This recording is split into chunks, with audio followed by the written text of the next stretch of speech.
Hello everyone. तो कैसे हैं? तो आज हम डिस्कस करने वाले हैं डोमेन सिस्टम्स ऑफ क्लासिफिकेशन के बारे में, जो हुज ने दिया था और कुछ अदर साइंटिस्ट ने दिया था।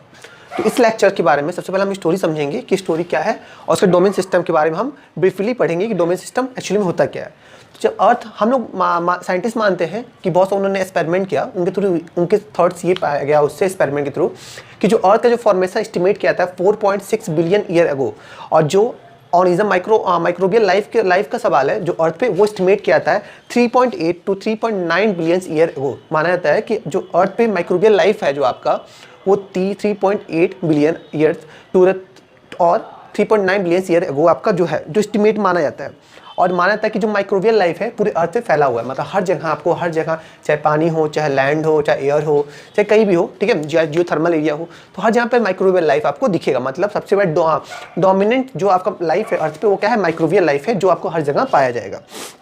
तो अब क्या हुआ, अब इसी बेस पे कुछ साइंटिस्ट ने प्रूव करना चाहा कि क्या बेसिक जो फंडा है, कहाँ से ये लाइफ, जो अदर ऑर्गेनिज्म का जो लाइफ है, हमारी लाइफ है, या अदर ऑर्गेनिज्म जो आपके आए हुए हैं, वो कहाँ से आए हैं। तो इस पर इन्होंने रिसर्च किया, और ये इन्होंने रिसर्च क्या दिया नाम, 3 domain system of classification. Classification में क्या होता है? बंटवारा। डोमेन में क्या होता है? टाइप की एक तरीका, और सिस्टम क्या होता है? किसी तरीकों से आप करते हैं, किसी चीज़ को अगर आप तरीके से करते हैं उसको क्या बोलते हैं? सिस्टम्स बोलते हैं। डोमेन में टाइप हो गया, तरीका को सिस्टम बोल दिया हमने, और क्लासिफिकेशन में क्या हो गया? बंटवारा, कि आपने किसी ऑर्गेनिज्म को मतलब साइंटिस्ट ने किसी ऑर्गेनिज्म को बांट दिया अलग अलग पार्ट में, तो उसको बोलते हैं 3 डोमेन सिस्टम ऑफ क्लासिफिकेशन, जो हुज और अदर साइंटिस्ट ने आपको दिया हुआ था। इसमें क्या था? तो सबसे पहले इसको नाम जानते हैं, किसने दिया था? उनका नाम क्या है? कार्ल हुज आपका नाम है। Carl Woese given the 3 system of classification, 3 domain system of classification, ठीक है। 3 डोमेन सिस्टम क्लासिफिकेशन में क्या था एक्चुअली में? ये एक इवोल्यूशनरी मॉडल ऑफ फाइलोजेनी था। मतलब क्या है इवोल्यूशनरी? मतलब चेंजेस की बॉडी के अंदर चेंजेस क्या हो रहे हैं, किसी एक प्रजाति से दूसरी प्रजाति, मतलब एक प्रजाति से दूसरी प्रजाति चेंजेस क्या हो रहे हैं। और फाइलोजेनी में क्या होता है कि आपका रिलेशनशिप बिटवीन द ऑर्गेनिज्म की, ऑर्गेनिज्म के बीच में, प्रजातियों के बीच में, उनके में मैच क्या, रिलेशनशिप क्या है, उसमें मतलब क्या कॉमन एक लिंक है जिससे पहचान सके। तो इवोल्यूशनरी इसी पे डिपेंड था, जो क्या था, जिसमें हम लोग जिसको समझने के लिए हम लोग क्या करें, न्यूक्लियोटाइड पे रिसर्च किए कि डिफरेंट देखिए कि अलग अलग ऑर्गेनिज्म का न्यूक्लियोटाइड कैसा है आपका, मतलब डीएनए आरएनए की बात कर रहे हैं कि उनके अंदर कैसा है डीएनए आरएनए। दूसरा बात किया आरएनए, इसको आरएनए बोलते हैं, इसको राइबोसोम आरएनए बोलते हैं। मतलब क्यों डिस्कस किए आरएनए पे, एमआरएनए पे क्यों डिस्कस नहीं किए?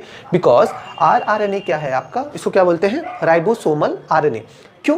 बिकॉज राइबोसोम्स क्या करता है? प्रोटीन सिंथेसाइज का काम करता है, मतलब प्रोटीन बनाने का जो काम है वो राइबोसोम का ही काम है।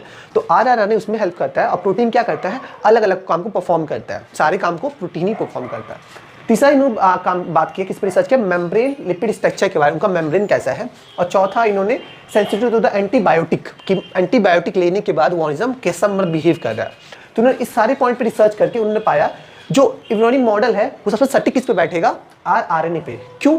बिकॉज क्या हुआ, इनके अंदर ये पाया गया कि ये जो है चेंज कुछ समय के हिसाब से ये ज़्यादा चेंजेस हो रहे हैं। जो अगर न्यूक्लियोटाइड की बात करें या मेम्ब्रेन की बात करें, सेंसिटिव एंटीबॉडीज बात करें, तो ये सब चेंज कुछ ज़्यादा तेज हो रहे हैं। मगर जो आरएनए है, मतलब जो राइबोसोमल आरएनए है, जो प्रोटीन बना रहा है, वो बहुत कम टाइम, वो भी चेंज तो हो रहा है समय के साथ, बट बहुत कम हो रहा है, लिमिट मात्रा में हो रहा है। इन्होंने इसको इसलिए आरएनए को यूज़ किया अपने इवोल्यूशनरी मॉडल को सक्सेसफुल करने के लिए।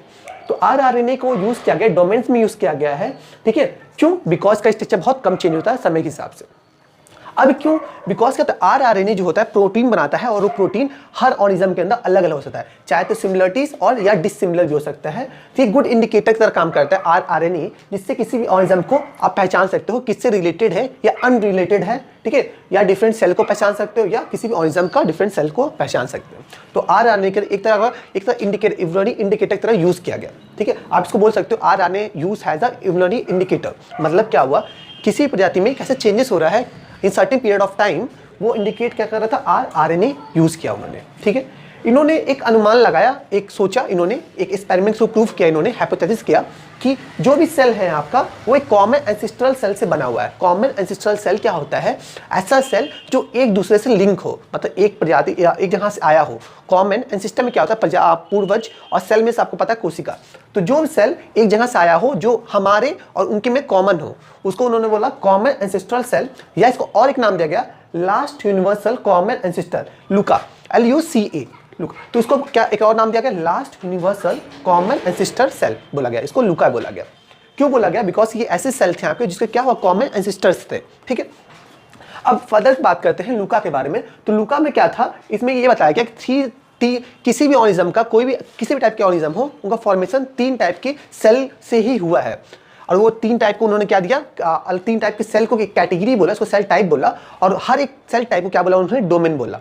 ठीक है, तो कार्ल वुज ने क्या बोला, हर एक टाइप ऑफ सेल को क्या बोला उन्होंने, डोमेन बोला। और इन्होंने डोमेन में क्या बताया, 3 टाइप के सेल हो सकते हैं किसी भी ऑर्गेनिज्म के फॉर्मेशंस में, जो क्या है, पहला बैक्टीरिया, दूसरा यूकेरियोट्स, तीसरा जो है आर्ची बैक्टीरिया। इन्होंने बोला कि बैक्टीरियम जो है आपका, साइनोबैक्टीरिया जो है वो आपका एक डोमेन है, मतलब फर्स्ट डोमेन हुआ था साइनोबैक्टीरिया, जो रिप्रेजेंट कर रहा है पर्टिकुलर डोमेन को, मतलब लाइफ का ऑर्गेनिज्म, लाइफ का जो ओरिजिन है वो साइनोबैक्टीरिया, बैक्टीरिया कैटेगरी से भी आ सकता है। दूसरा कैटेगरी है आर्ची बैक्टीरिया, जो क्या है, थर्मोफाइल्स या हेलोफाइल्स में आके आते हैं। मतलब क्या हुआ, लाइफ का फॉर्मेशन आर्ची या थर्मोफाइल या हेलोफाइल से भी हो सकता है। और तीसरी जो कैटेगरी है, इन्होंने क्या बताया कि यूकेरियोट्स है। यूकेरियोट्स क्या होते हैं, जो प्रोटिस्टा होते हैं, फंजाई होते हैं, एनिमल प्लांट्स होते हैं, एनिमल होते हैं, और जितने भी ऑर्गेनिज्म है आपके, वो क्या है, यूकेरियोट्स में बोला। इन्होंने ये बोला कि जो यूकेरियोट्स का जो आपका ऑर्गेनिज्म है वो कहाँ सक्सेसफुल हुआ, मतलब आए कहाँ से। इन्होंने ये भी बोल दिया कि ये आपका आर्चिया से आपके ऑर्गेनिज्म से यूकेरियोट्स आए हैं। तो 3 डोमेन सिस्टम, बस इसमें ये बताया गया कि origin of life on the earth कैसे हुआ। ठीक है, origin of life on the earth कैसे हुआ, और ये किसने बताया, कार्ल वुज ने बताया था। इनका जो इन्होंने एक मॉडल दिया था 3 डोमेन सिस्टम को समझाने के लिए, उसको क्या बोलते हैं, उसको बोलते हैं evolutionary model of phylogeny. Phylogeny में क्या होता है कि रिलेशनशिप, ठीक है, रिलेशनशिप आपका ऑर्गेनिज्म के अंदर रिलेशनशिप। और इन्होंने किसको यूज़ किया, और उसको समझाने के लिए RNA को यूज़ किया। RNA का यूज़ करने का मतलब क्या था, बिकॉज ये चेंज नहीं होता है समय के हिसाब से, ये बहुत चेंज होता है, बहुत लिमिट होता है, बहुत मिनिमम होता है, मिनिमाइज चेंजेस होते हैं आपके RNA के अंदर। ठीक है, और इनके अंदर क्या होते हैं, हर ऑर्गेनिज्म के अंदर, हर एक माइक्रोस्कोपिक ऑर्गेनिज्म के अंदर, या एनिमल या प्रोटिस्टा या फंजाई के अंदर, ये सिमिलर भी हो सकते हैं और डिसिमिलर, मतलब हल्का फुल्का डिफरेंस जरूर रहेंगे उनके अंदर। ठीक है, और एक गुड इंडिकेटर था, वर्क कर रहा था। ठीक है, और इनको क्या बोलते हैं, इन्होंने एक हाइपोथेसिस, उसमें क्या बोला, कॉमन एंसेस्ट्रल सेल बोला, जिसको लूका बोला, लास्ट यूनिवर्सल कॉमन एंसेस्टर। इन्होंने इसमें क्या बताया था कि किसी भी टाइप का ऑर्गेनिज्म का फॉर्मेशन 3 टाइप के डोमेन सेल्स हो सकते हैं। पहला बैक्टीरिया, दूसरा आर्ची बैक्टीरिया, तीसरा यूकेरियोट्स, आपके यूकेरियोट्स। ठीक है, बस इस लेक्चर में हमने डिस्कस किया domain system of classification given by Carl Woese. ठीक है, तो इसमें आई थिंक आपको समझ में आएगा। कुछ भी प्रॉब्लम हो आप कमेंट बॉक्स में प्लीज़ बताइए। तो थैंक यू।